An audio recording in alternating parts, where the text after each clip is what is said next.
Hi there. Welcome back to Ask Amy. I have a question today from Teri. Teri says, "Hi Amy, I was in the Little School of Big Change last year and in the graduate space for a few months.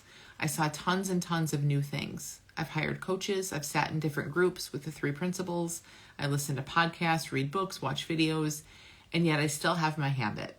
I really saw that I wasn't broken, but I'm feeling so broken and damaged and like I will never ever let go of my binging and purging habit. I've fixed myself into so much credit card debt, and I'm now borrowing money from my mom to pay my bills. If there's a rock bottom, I've hit it, but it seems to only be making my habit worse. I buy food to binge on instead of paying my bills. It's embarrassing and is causing so much more struggle in my life.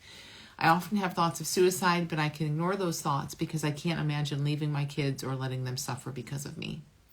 Right now, it looks like I have no control over outside circumstances. I have no control over my thoughts.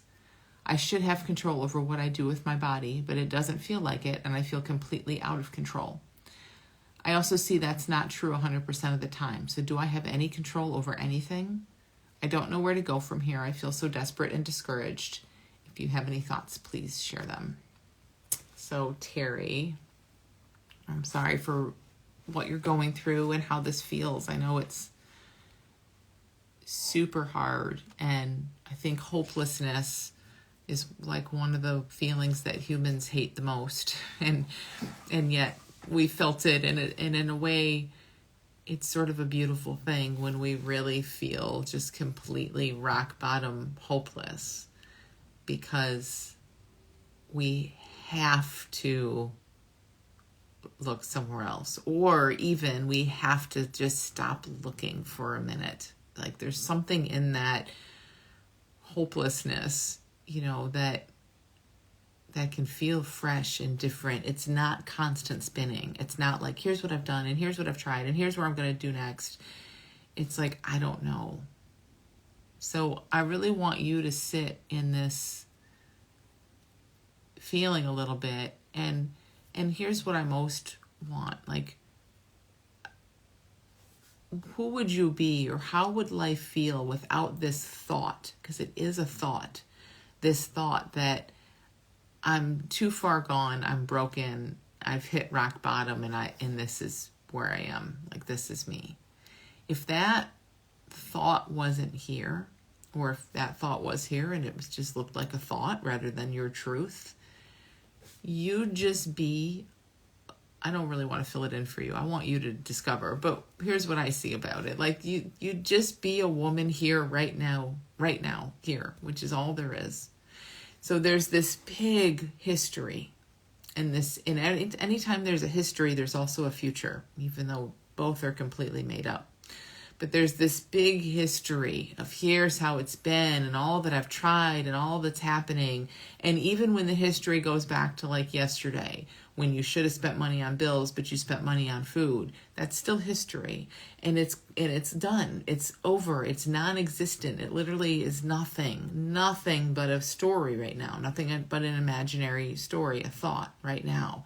But when this history comes in and it's like, I'm so lost and I've been through and I've tried everything and there's nothing left for me, and we live in that, it is like, what are we going to see? What are we going to see in that? We're just bombarded with this horrible, bad news history and made up future. And all that is thinking, because beneath that right now, you're just here, you're alive, like life's living you. Like there's nothing wrong outside of this big history, future story. So just see if you can sense that. You don't have to live in it. You don't have to do anything with it. Just see if you can kind of sense what I'm pointing to in that. Now, again, you might say, yeah, I sense it, but I have no idea how to get out of it. Fine. Don't worry. Don't worry about that part right now. Just see if you can sense that this is happening. That you're just a woman here, fresh in the moment right now, and that a mind comes in with this big, long history and this horrible future, and that's where all of the suffering is. Just by seeing that in a different way, in a bigger way, that can really do something. Like something can be seen just by seeing what's truly going on, rather than when we jump into these stories and just fully live in them, and then now you're in this horrible story that you have to somehow find your way out of. Very, very different. Digging yourself out of an imaginary story versus seeing this story play out and seeing what's actually true right now, this minute. That story is not true. What's true, what's here, what's alive and present right now in this very instant. Very, very different things. Two totally different things. You ask all these questions about control, right? Looks like I don't have control. I don't have control over my thoughts. I don't have control over my body, but I should have control over my body. Sometimes it looks like I do. You say, do I have control over anything? I don't think so. If you did, you'd control it to a different outcome than what you're living in, right? So what if you just don't have control? There's absolutely no control over any of this. That's great news. That can be really, really, really great news, because if you don't have control, or if you can open to kind of considering, hey, maybe I have no control over any of this, you can stop trying to control it. Because what's happening for all of us when we're suffering is, again, wheels spinning. I'll do this, and then I'll try that, and I've read this, and I've done this, and maybe this is next. And that's all of this just trying to control. So if we can just take control off the table, you have no control here, because if you did, you wouldn't be in the situation you're in. If you had any say in the matter, this wouldn't be your experience. Okay, again, I'm hopeless. Awesome. I have no control over anything. Awesome. Because that puts you back in a place where you're not in this story trying to solve the story in the story. You're not just trying to fix a bunch of things that are past and future. You're just here now in what is right here. I think to really look at these are questions that you can find someone who resonates with you, not based on philosophy. Don't find someone because they come from this school of thought or that school of thought. If you do find someone that just feels right to you, that you trust, that resonates with you on a deeper level. You can find someone to ask you these kinds of questions, or you can ask yourself, because you know plenty, Teri, to go through this on your own.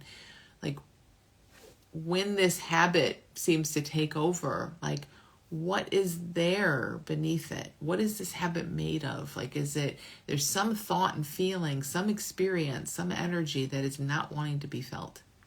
That is clear, right? That's in any habit. Otherwise, just feel the urge to binge and purge and don't do it. And try that. Feel it and don't do it, and see what's there. And that's your ticket in.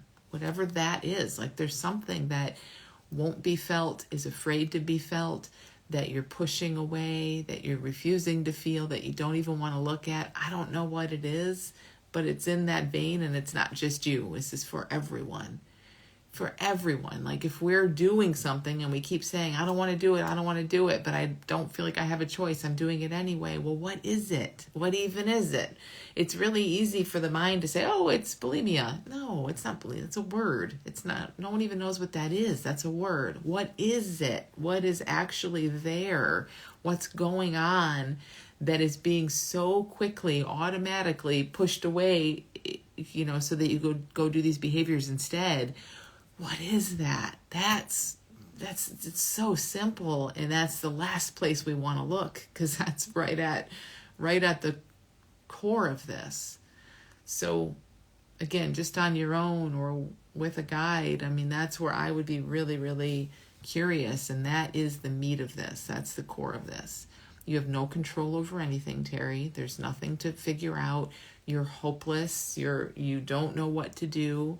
But right here is not the big history. We're going to drop out of the history in the future and come right here, being totally dumb, totally hopeless, totally not knowing where to go, but curious and willing to see, what is this feeling? Now, your mind might again say it's pain, it's suffering, it's shame, it's regret. Like, those are all labels. Go deeper. That's not going to do it. What is it? What even is shame? What even is pain? How does it feel? Like, what's behind it? What's it made of? Can you sit in it? Can you sit in it today for 5 seconds? Maybe tomorrow you sit in it for 5.5 seconds. Awesome. That's where this really is. And that's, again, the last place we want to go. The last place our mind wants us to go. It's the truest place. It's the direct place. It's the only rational place. It's the only place that makes any sense. But our mind will run us around in philosophy and all kinds of other things and habits to avoid that place. So I'm so glad you reached out, Teri. I'm glad you're feeling rock bottom in a sense. I'm glad that you, and again, I understand the suffering in that, but this is your opportunity to say, I don't know anything. I have no control. I don't know anything, but I'm going to look at what's really the basis, the core of what's here. And that's just what's being felt. Like don't do your habit for 5 seconds and see what's there. That's what there is to look at. So thanks for sending your question. You guys can send questions to askamy@thelittleschoolofbigchange.com, and I will be here speaking to them on Mondays. Have a great week, everyone.